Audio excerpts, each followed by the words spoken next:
Welcome once again to my channel Krishna Singh Dev. तो यहाँ हम मिल रहे हैं लक्ष्य सीरीज 2023 16 फरवरी को जो बोर्ड एग्जाम है for ISC students of commerce, उसके लिए हम मिल रहे हैं। तो स्टूडेंट, आज का जो हमारा टॉपिक है वो होने वाला है मल्टीपल चॉइस क्वेश्चन के solving on the previous 2 things which we have revise. क्या जो है वो 2 चीज़ें जो हमने पिछले कुछ दिनों में रिवाइज करी है। Number 1 is principles of management by F W. Taylor and second is principles of management which is called generic principles of management 14 principles given by Henry Fayol. इन दोनों के ही हम लोगों ने सारे कॉन्सेप्ट जो है रिवाइज कर चुके हैं। In case you have miss that video please go and see. जो लिंक है प्लेलिस्ट में दी हुई, प्लेलिस्ट की लिंक जो है वो डिस्क्रिप्शन बॉक्स में दी हुई है, आप वहाँ से जा करके उसे देख सकते हैं। चलिए, आज हम जो काम करने वाले हैं वो है हमारा मल्टीपल चॉइस क्वेश्चन की सॉल्विंग। मल्टीपल चॉइस क्वेश्चंस यहाँ पर आपको अपने स्क्रीन पर दिखाई दे रहे होंगे। ये देखिए, हम यहाँ पर प्रिंसिपल्स ऑफ मैनेजमेंट का टेस्ट 1 कर रहे हैं। अगर समय हमें परमिट करेगा तो हम एक और टेस्ट इसके ऊपर करके देख लेंगे। चलिए, तो सबसे पहला क्वेश्चन है, विच principle of management says a proper place for everything and proper place for everything and everything in the right place and a place for everyone and everyone in the right place. तो ये सब पढ़कर आपको अभी तक hint मिल गया होगा। This is something related to people sitting at the right place and all the time we can find them at that particular place only। and when we talk about the material, तो material भी सही जगह पे रखा हो। तो this is the principle of order, जहाँ पे principle of material and social order की बात करी गई है। तो right answer is order over here, क्योंकि stability of tenure is something else। ये workers के tenure से related है। centralization is clubbing of activities and doing at one place only, and unity of command भी इससे relate नहीं करता है।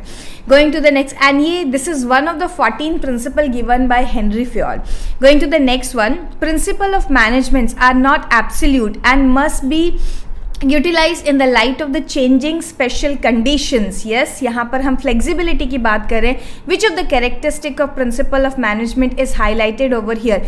यूनिवर्सैलिटी बिल्कुल नहीं, फ्लेक्सिबिलिटी लग रहा है इसका आंसर। कंटिंजेंट इक्वल इंपॉर्टेंस नहीं, क्योंकि हम जब बात करते हैं principles of management they are general guidelines, but हमेशा एब्सोल्युटली वो सही होंगे ऐसा नहीं है।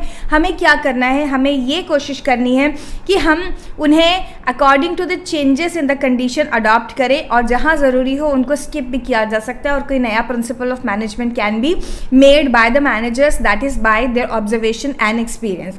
Going to the next question, workers should be selected and trained keeping in view the job requirement, which of the principle of management says above।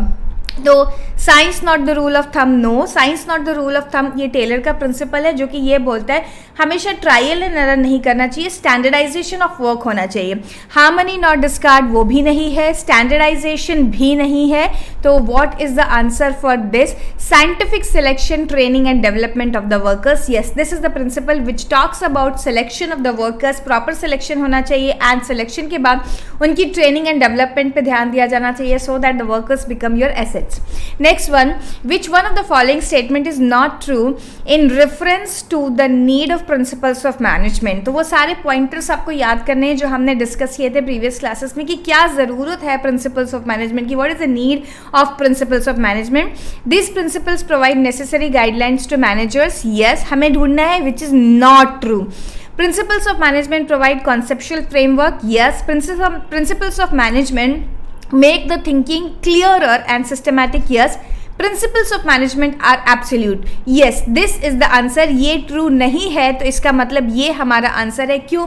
क्योंकि principles of management are flexible according to the changes in environment, they need to be alterated. तो हम ये नहीं बोल सकते कि absolute है और ऐसे के ऐसे ही इन्हें फॉलो किया जाना चाहिए, बिल्कुल भी नहीं, because here we are dealing with the human being and social sciences में चेंजेस होते रहते हैं।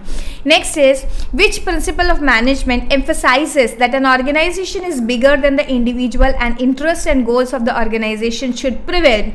अभी तक आपको पता चल ही गया होगा, subordination of individual interest to the organisation interest. Okay, so ये है answer last one. Next is, which of the principle of management depicts that the amount of remuneration to the worker should be fair, reasonable and satisfactory? So यहाँ पर बात हो रही है remuneration concept की. कई बार बच्चे इक्विटी एंड रेम्यूनरेशन में कंफ्यूज हो जाते हैं. देखो, इक्विटी का जो प्रिंसिपल है वो ये बोलता है कि नेपोटिज्म नहीं होना चाहिए, फेवरेटिज्म नहीं होना चाहिए on the basis of caste, creed, gender. इस पे हमें डिस्क्रिमिनेशन नहीं करना चाहिए बिटवीन द वर्कर्स. लेकिन ये जो रेम्यूनरेशन वाला प्रिंसिपल है ये बोलता है same qualification and same experience के पीपल को सेम रेम्यूनरेशन मिलना चाहिए.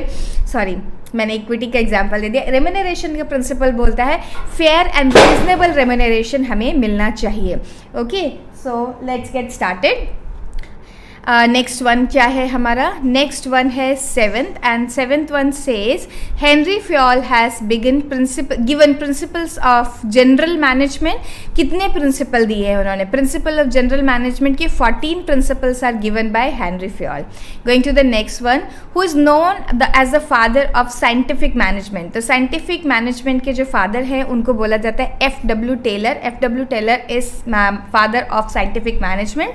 एंड देन उसके बाद नेक्स्ट क्वेश्चन है, in which of the principle of management given by Taylor it is suggested that employees should treat the employer as their father figure and well wisher. Harmony not discord, mental revolution, science not the rule of thumb and none of the above. नहीं, none of the above the answer नहीं है. Science not the rule is not the thumb. Harmony not discard भी नहीं है. Mental revolution, जहाँ पे जो thinking pattern है वो चेंज होता है. So mental revolution is the answer for this question.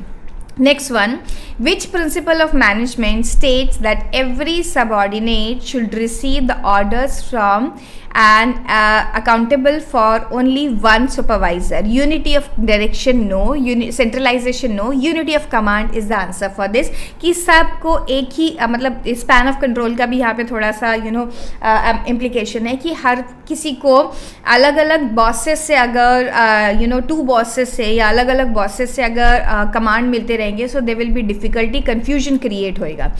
The principle of Esprit de Corps means unity is strength. Yes, first one is only answer. Service is our motto. No. Buyer be aware. No. Product is our strength. No. Unity is strength. Team spirit की बात करता है ये. The principle through which Henry Fayol points out the danger and cost of unnecessary labor turnover, ये है stability of turnover. Order इसका answer नहीं हो सकता, equity आंसर नहीं है, remuneration भी नहीं है.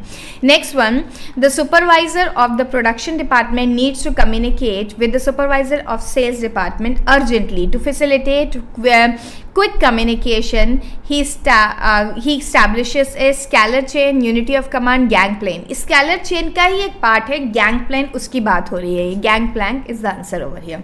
Next one, Ram and Rajan have similar qualification and perform the same type of jobs in the organization, but they are paid different salaries. Name the principle of Henry Fayol is violated over here. यही मैं आपको बोल रही थी कि कई बार equity and remuneration में हम कंफ्यूज हो जाते हैं. पहले तो एलिमिनेट कर देती हूँ जो हो ही नहीं सकते. ऑर्डर नहीं हो सकता एंड सेंट्रलाइजेशन नहीं हो सकता. अब यहाँ पर बात हो रही है हालांकि सैलरी की, लेकिन अनइक्वल सैलरी की बात हो रही है. जब भी हम रेम्यूनरेशन की बात करें तो फेयर एंड रीजनेबल होना चाहिए, लेकिन ये बात है ही नहीं वो कि फेयर एंड रीजनेबल है या नहीं. ये बात ये है कि 2 अलग अलग लोगों को अलग अलग सैलरी दी जा रही है in spite of having same qualification. तो ये इक्विटी का principle is being violated over here. Next is choose the odd one out. The principle of management as advocated by Henry Fayol. Henry Fayol ने scalar chain दिया है, Henry Fayol ने equity भी दिया है, हेनरी फ्योल ने order भी दिया है, लेकिन harmony not discord is given by F.W. Taylor.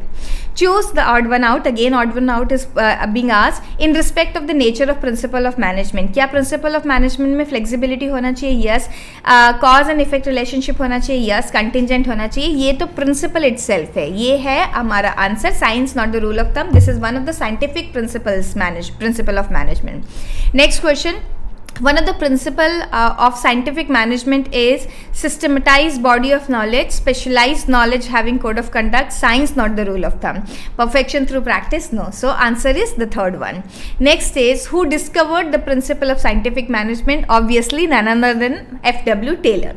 Next is which principle state that there should be healthy cooperation between employer and employees? So order is not the answer, centralization is also not the answer, science not the rule is also not the answer, harmony not discard is the answer for this one. Going to the next one. unity of direction relates to dash, whereas unity of command is concerned with dash. Unity of direction relates to objective, and unity of command is concerned with function. Is it activities, functioning of people, activities, functions, objective? No, this is not the answer. Functioning of people. Unity of direction, no. Activities, yes. मुझे लगता है answer is the second one, not this one also.